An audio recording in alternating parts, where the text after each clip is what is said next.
Bonjour, merci Céline. Bonjour à tous. Donc malheureusement, comme vous le voyez, je suis seul. Donc Céline a annoncé que j'interviendrai avec Geneviève Zoya, avec qui nous avons écrit ce texte, cette contribution à l'ouvrage. Malheureusement, Geneviève ne pouvait pas être disponible aujourd'hui, mais elle est avec nous de tout cœur. Alors, je suis un peu intimidé de commencer finalement sur cette affaire et de parler en premier après l'introduction. Je ne sais pas si c'est parfaitement légitime. Donc le texte la contribution que nous avons écrite avec Geneviève Zoya s'intitule La médecine pratique culturelle et sociale. Et elle est issue en fait d'une sollicitation assez régulière dont nous sommes destinataires, à la fois comme anthropologue et comme sociologue, de la part de professionnels de santé, le plus souvent médecins, mais pas seulement, hein, qui, en gros, nous demandent de venir intervenir pour leur rappeler, en quelque sorte, que les patients dont ils s'occupent en tant que professionnels sont des êtres sociaux, ça s'adresse plutôt à moi, et des êtres de culture, ça s'adresse plutôt à Geneviève, mais finalement, on traite les deux ensemble. Donc, la demande qui nous est faite souvent, c'est venez donc nous accompagner, pour nous aider pour penser ces questions. En fait, cette question nous a posé problème depuis longtemps et on est toujours gêné dans la façon d'y répondre. Et c'est ce qui a donné lieu à ce texte, finalement. Parce que cette requête qui nous est faite, hein, dans le fond, il faut venir parler des patients, elle nous semble s'inscrire dans la tradition du grand partage entre raison et émotion, entre biologique et social, entre sciences dures et sciences humaines. Tout dans la demande qui nous est faite, sa forme, ses lieux, ses attendus concourent à ce type de dualité, hein. Donc, on nous demande de venir parler des cultures, des appartenances sociales. Euh, Ça nous pose problème parce que très souvent, on nous demande de venir parler des cultures de façon générale ou des appartenances sociales de façon générale, c'est-à-dire qu'on considère qu'il y aurait une culture ou un social dont nous serions peut-être les spécialistes et dont que nous pourrions venir faire partager. Donc ces patients sont en quelque sorte, ces patients dont il est question, sont en quelque sorte rangés dans une catégorie quasiment unique, je vais y revenir. Alors, pour répondre à ça, on s'est posé de nombreuses questions et on a fini par répondre à partir de quelques pistes qui nous servent de soutien à ce qu'on veut développer. Je vais en citer quatre. La piste première qui est évidente, mais qui nous semble toujours nécessaire de rappeler, c'est que la médecine est une... Alors, je devrais dire en commençant, on répond jamais sur les patients et on répond jamais sur la culture et le social et on retourne la question toujours sur la médecine, forcément, en considérant que s'il y a une question relationnelle, alors il faut pouvoir parler des différents acteurs. Donc finalement, on a quatre pistes qui nous permettent de soutenir notre raisonnement. Le premier, c'est que la médecine est une construction historique et sociale, et là, évidemment, on va se servir des travaux des historiens. Le deuxième, c'est que la médecine est une profession, et au sens sociologique du terme, quasiment une morale, hein, ou une entrepreneur de morale, on pourrait dire. Troisièmement, que les médecins sont des êtres de culture, et ce que je dis sur les médecins vaut pour les soignants de façon générale, hein. Quatrièmement, comme tous les humains, ils sont porteurs, et heureusement, j'allais dire, mais parfois problématiquement, de catégorisation et de discrimination. Donc, je vais revenir en quelques minutes sur chacun de ces termes et ce qui nous paraît nécessaire à tenir notre fil sur ces quatre grandes questions.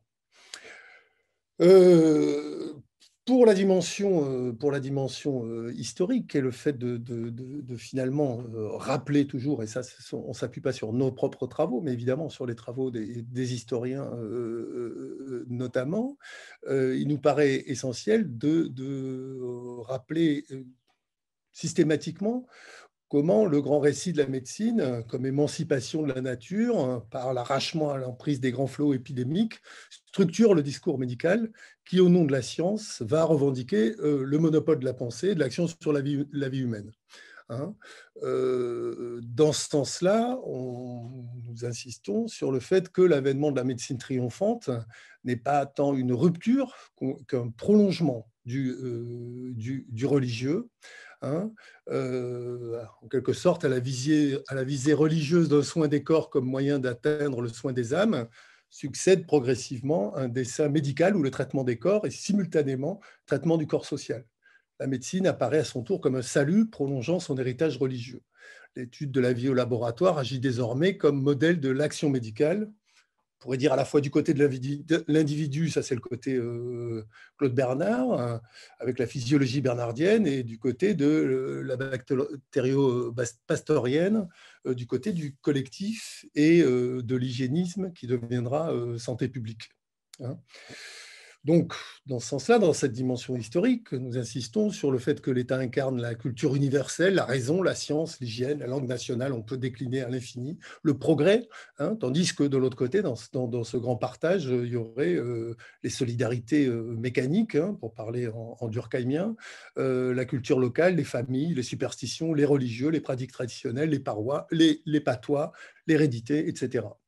Donc, la science moderne observe, classe, inaugure un nouveau système de perception de l'autre, avec un grand A, à éduquer, hein, et potentiellement obéissant aux prescriptions sociales et prescriptions médicales en l'occurrence. Donc finalement, on peut dire que ce qui se joue au 19e n'est pas tant l'accomplissement d'un progrès thérapeutique, évidemment existant, hein, des traitements médicaux, qu'une articulation nouvelle entre corps biologique et corps social. Évidemment, ces choses-là sont connues, elles sont issues de tous les travaux d'histoire de la médecine. Et peut-être aussi rajouter dans ce passage historique que nulle part ailleurs qu'en France, le recours à l'hygiène et à la médecine ne devient aussi nettement une obligation morale liée à la nature d'un régime politique précis. Hein, ça, je me permets de faire une petite citation. Ce que je viens de dire là, c'est une phrase de Claude Nicollet. Donc, c'est non seulement rappeler l'élément historique, mais rappeler aussi la part française dans ce mouvement historique. Et on peut voir toute la Troisième République avec l'apogée de la représentation des médecins au Parlement ou un certain nombre d'autres exemples de ce type-là. Donc finalement, sur tous les éléments qui sont ce que les sociologues appelleront la question sociale au XIXe siècle, finalement, le soin et l'éducation sont désormais, on peut dire, les vecteurs privilégiés des Lumières. Donc quand les médecins nous questionnent, on leur répond d'abord ça. Vous êtes ça, vous êtes cette histoire-là, qui est glorieuse. Hein. Il s'agit pas, elle n'est pas dépréciative, loin s'en faut. Donc, ça renvoie à toute cette tradition-là. Deuxième niveau, c'est le fait d'affirmer que le médecin est aussi un professionnel. Le professionnel doit s'entendre là au sens sociologique du terme, au sens anglais du terme, hein, qui n'a pas d'équivalent dans la langue française, qui différencie les professions des occupations ou des métiers, si vous voulez, en ce sens que les premières, les professions, sont porteuses d'une dimension universelle, d'intérêt général, d'une mission de socialisation. Et ça, c'est ce qui va fonder le paradigme sociologique, hein, de porter en particulier par Talcott Parsons, qui est le grand schéma du milieu du XXe siècle, sociologique, fonctionnaliste, sur la pensée de la médecine. Donc, dans cette construction, qui est à la fois, on le sait, descriptive et normative, le médecin apparaît comme le garant scientifique de l'universel face au profane marqué par la fragilité, par les particularismes, par l'irrationalité. Hein. Dans ce sens-là, on peut dire que le médecin parsonien, ce n'est pas un médecin qui aurait oublié l'homme. D'ailleurs, Parsons, qui construit ce schéma extrêmement puissant, est aussi un grand lecteur de Freud, par ailleurs. C'est au contraire parce qu'il est considéré comme scientifiquement et techniquement compétent qu'il est reconnu comme socialement légitime pour exercer son activité sur la personne et pas seulement sur le malade. Hein. Donc, l'activité médicale, ce qu'on retient de ça, c'est que l'activité médicale, loin d'être psychologiquement et socialement neutre, porte un projet global, un projet qu'on peut appeler d'homo medicus, qui est producteur de socialisation, qui produit des normes et des valeurs qui s'organisent bien au-delà de la question de la maladie. Le courant interactionniste reprendra ça en le soumettant à la fois à la critique et finalement en développant la notion d'entrepreneur, de morale, mais on peut prendre les deux finalement d'un bloc quand on n'a pas nécessairement affaire à des spécialistes. Le troisième point, je vous en ai proposé 4, ça va comme temps, Céline? Je ne dépasse pas? Non, non, prends ton temps, tout va bien. Bon. C'est passionnant, vas-y.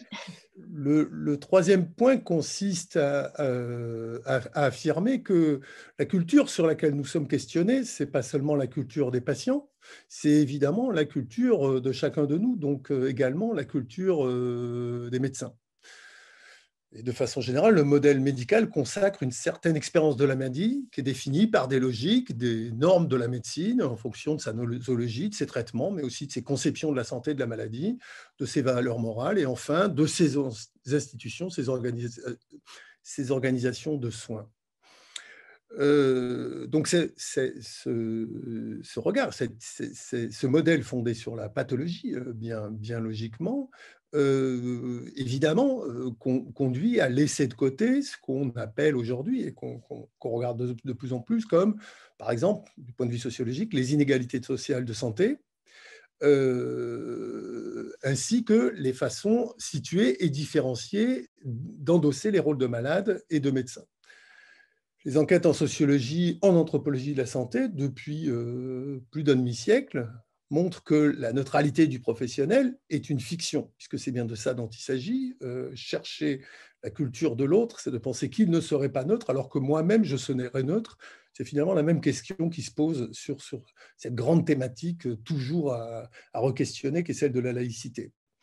Donc, en tant que sociologue, en tant qu'anthropologue, on voit que cette neutralité du professionnel, elle est fictionnelle, je disais, et que les expériences de malades sont fortement indexées sur des identités sociales. C'est-à-dire que les malades sont malades, mais ils sont aussi, évidemment, des êtres sociaux avec différents critères identitaires. On sait bien sûr que les écarts d'espérance de vie, les écarts d'offres de soins, on sait moins que la qualité des soins peut être variable d'un lieu à un autre, d'un patient à un autre, ou selon les trajectoires d'immigration.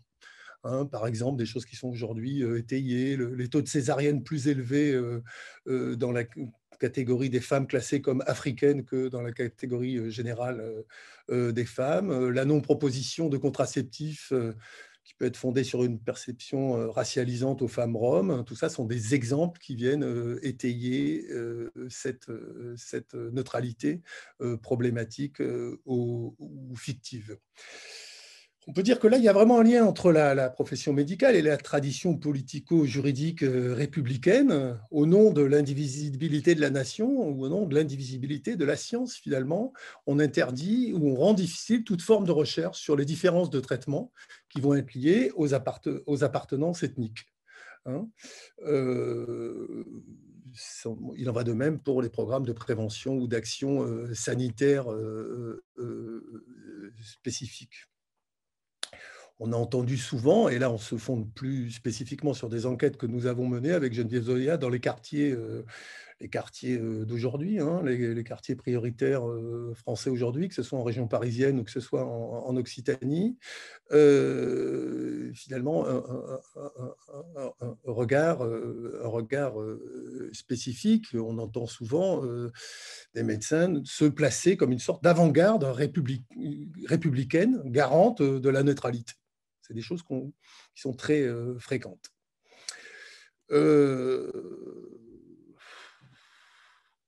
Excusez-moi. Alors, des choses qui sont moins sues peut-être et qui sont pour nous aussi un outil pour affirmer cette question de la médecine comme une pratique culturelle et sociale. C'est des choses qui sont, dans le fond, bien documentées, mais qu'on qu'on écoute assez peu fréquemment en sciences sociales, c'est le fait que, alors que la production scientifique est aujourd'hui largement globalisée, standardisée, hein, internationalisée, que les scientifiques écrivent dans les mêmes revues, hein, quelle que soit leur nationalité, leur lieu d'exercice, mais les différences de pratique sont considérables. Il suffit de prendre les statistiques de l'OCDE pour voir que les Britanniques consomment 2 fois plus d'anticholestérolémiants que les Allemands, lesquels consomment 2 fois plus d'antihypertenseurs que les Français, et que les médecins français prescrivent 3 fois plus d'antibiotiques que leurs homologues hollandais. Quand je dis ça à des étudiants de 4e année de médecine, ils ne me croient pas, a priori. Ils me disent que ce n'est pas possible, puisque par définition, nous sommes neutres et que donc la prescription que nous faisons ne peut être que neutre. Hein. Donc, cette idée de neutralité de la science, que celle-ci ferait l'objet d'une application uniforme, quel que soit le lieu, le professionnel, le malade, apparaît bien, et c'est ça l'objet pour nous de cette partie, comme une fiction. Alors, dire une fiction, ça ne veut pas dire qu'il faut jeter le bébé avec l'eau du bain, mais il est important d'en prendre conscience. Alors, ces dernières années, il se passe quelque chose de particulier, me semble-t-il, ces dernières décennies, c'est que l'enjeu de maintenir une égalité de traitement entre tous les patients, tout en accordant une place de plus en plus importante à l'expression des identités culturelles, hein, ou sociales, est mise en avant. En harmonie avec l'idéal normatif, contractuel et participatif de nos sociétés libérales et démocratiques, les professionnels sont de plus en plus incités, afin de, on reprend un vieux terme, d'humaniser les soins, à adapter leurs pratiques professionnelles aux spécificités des patients. C'est d'ailleurs souvent au nom de ça qu'on vient nous chercher. Donc le respect de l'autonomie est aussi entendu comme une personnalisation de la relation et de l'action de soins vis-à-vis de patients dont on affirme qu'ils peuvent avoir des appartenances multiples. Donc on affirme cette idée de la culture qui s'autonomise comme logique d'action, en particulier dans le champ des maladies chroniques. Et on voit d'ailleurs particulièrement que c'est là où la médecine a le plus de difficultés, là où elle est le moins en capacité directe d'inverser le cours de la maladie ou d'envisager la guérison, donc évidemment singulièrement les maladies chroniques, c'est là qu'elle en appelle le plus à l'action du malade et à des catégories qui ne relèvent pas du biologique, le culturel, le social, le psychologique. Et sur le diabète, on a souvent rencontré des choses extrêmement intéressantes là-dessus, hein, puisqu'on va en appeler pour la gestion du diabète à justement une mobilisation des éléments culturels des individus. On a ainsi vu, produit par un labo, un kit multiculturel à destination des diabétiques musulmans. Hein, et on a vu aussi d'ailleurs des modes d'action sur le fait de comment il fallait penser diabète et ramadan. On n'en a pas vu sur comment il fallait penser diabète et Noël. Hein, je dis ça dans un moment où il ne faut pas parler de Noël. Je fais la provocation sur la période. Voilà. J'essaie de vous distraire un peu. Donc, tout ça va quand même dans le sens d'une production de fixité, de pratiques culturelles, patrimoniales et d'une forme d'incompatibilité avec les valeurs surplombantes qui seraient celles finalement de cet universel qui permettrait d'accéder aux soins. Donc, en ce sens-là, la culture est un obstacle. Le quatrième point, c'est la question des catégorisations et des discriminations. Hein. Alors ça, on a rencontré ça beaucoup parce que, je vous le disais, on travaille dans des quartiers, et quand on a rencontré assez régulièrement des médecins généralistes qui faisaient 80 consultations par jour, on s'est un petit peu étonné. Hein. On s'est dit, tiens, mais de quoi s'agit-il? Qu'est-ce qui se passe dans un monde qui est considéré comme finalement ordinaire, hein, que tout ça est issu de la sécurité sociale, puisqu'en termes de santé, tout est tracé, qu'on sait exactement à l'unité près combien chacun fait de consultations. Et on s'est rendu compte que ce qui était possible dans ces lieux, ce qui n'était pas possible ailleurs, était rendu possible dans ces lieux, au nom justement de ces notions d'obstacle finalement, au nom de cette forme d'unité de l'idée de la culture et de la pensée des, entre guillemets, immigrés, qui englobe des catégories très larges, dont une grande partie évidemment ne sont pas immigrés en tant que tels, sont enfants de l'immigration ou autres, et qui permettait finalement une unicité dans la catégorisation. Donc, tout ça va aussi dans le sens d'une considération de pratiques traditionnelles qui seraient stables et intangibles, hein, en évacuant la diversité extrêmement importante qu'on va retrouver dans ces quartiers comme ailleurs et dans les différentes trajectoires qu'on peut constater par rapport à la question à la fois de la migration et de la santé. Donc, ce qu'on constate, c'est des usages professionnels de la notion de culture considérés en réalité comme quasiment une seconde nature, qui pose une série de problèmes résumés par le processus de catégorisation et d'homogénéisation. Hein. Les valeurs auxquelles ces usages s'attachent à faire adhérer les musulmans, par exemple, le terme qui va être utilisé, sont supposés d'emblée connus par les Français, de sorte que les laboratoires pharmaceutiques, comme je disais tout à l'heure, peuvent organiser des séminaires spécifiques sur cette question du diabète et de l'islam. Voilà. Alors, j'ai peur d'être trop long, je vais laisser ça et finalement conclure. Je pense que ça ira bien.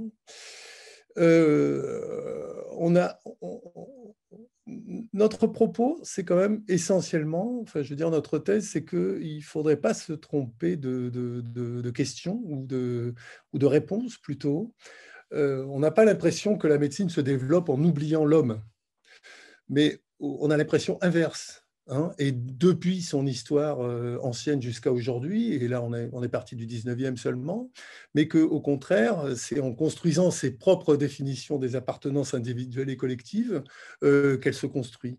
Donc cette construction, elle est légitimée par une perspective de l'homme, une perspective humaniste, si vous voulez, universaliste et par la partition savant-profane que l'institution médicale contribue à constituer et à figer en fonction des identités, que ce soit ethniques, de genre ou de classe.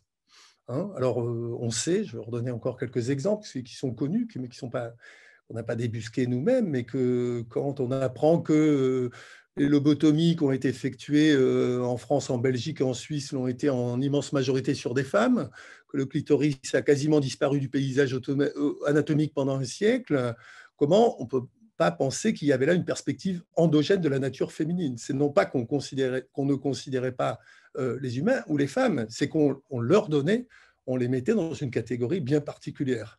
Hein, quand on sait évidemment, et on sait tous ici, que les expérimentations les plus douteuses sur les corps noirs, comment considérer que le monde médical échappe à une forme de racialisation? Il en va de même pour tous les modes de construction sociale, dont celui du saturnisme sur les immigrés, étudié par Didier Fassin. Alors, face à ce constat, et pour finir, on a deux possibilités. Soit la supposée neutralité médicale relève d'une fiction nécessaire, c'est-à-dire qu'on sait bien que la médecine n'est pas neutre, mais qu'il faudrait faire comme si, soit les médecins et les soignants peuvent être formés au fait qu'ils sont des êtres sociaux, influents, influencés, comme nous tous, porteurs de positions morales, sociales et culturelles, à propos desquelles ils peuvent et ils doivent réfléchir. C'est évidemment vers cette deuxième option que nous sommes tournés. Hein, et c'est dans ce sens qu'il faut admettre que l'objet désigné le plus souvent dans les usages professionnels par le terme culture manifeste un système de sens produit dans et par le milieu dans lequel vivent les acteurs et qu'il s'applique donc aussi aux professionnels de santé eux-mêmes. Les identités ne sont pas données de toute éternité, mais sont l'expression d'un travail de recomposition permanente.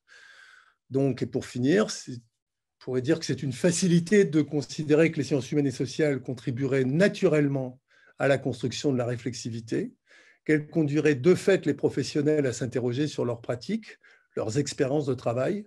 Au contraire, ce travail ne va pas de soi. Il faut rappeler que la relativisation de la neutralité médicale est toujours difficile, conflictuelle même. L'universalité, neutralité de la médecine est si fortement inscrite dans l'idéologie professionnelle qu'il serait illusoire de songer à l'égratigner tranquillement. Un peu plus de 20 ans dans une faculté de médecine me fait penser de plus en plus que cette phrase tient toujours. Merci.